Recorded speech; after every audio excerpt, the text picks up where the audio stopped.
বাবা মার কথা তো সবসময় মনে পড়ে। এই ছড়িয়ে মানুষ শহরে একলা একলা শত মানুষের ঘিরে এগিয়ে যাব। প্রতিদিন একটু একটু করে বাঁচে বাবা মার স্বপ্নকে সঙ্গী করে। বিলাসিতাগুলো ছেড়ে মিশেছে সাধারণে।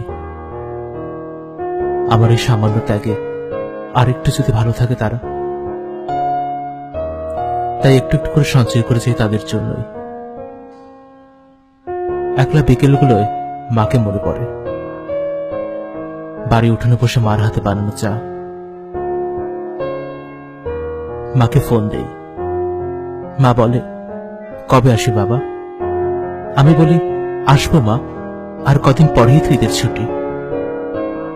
চাকরিতে ঢোকার পরেই প্রথম ঈদ।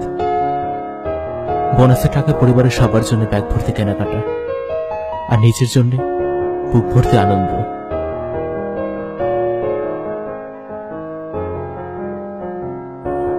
এই ঈদে বাড়ি যাচ্ছি। অনেকদিনের একটা ইচ্ছে, আমার নিজের টাকায় কোরবানি দেয়া, পরিবারের সবাইকে সাথে নিয়ে। ছোটবেলার ঈদগুলো রাঙিয়ে তুলছিলেন বাবা মা। এবার তাদের ঈদ আমার রাঙিয়ে তোলার পালা। ঢাকা ব্যাংক আপনার ত্যাগের গল্পগুলোর পাশে আছি সবসময়।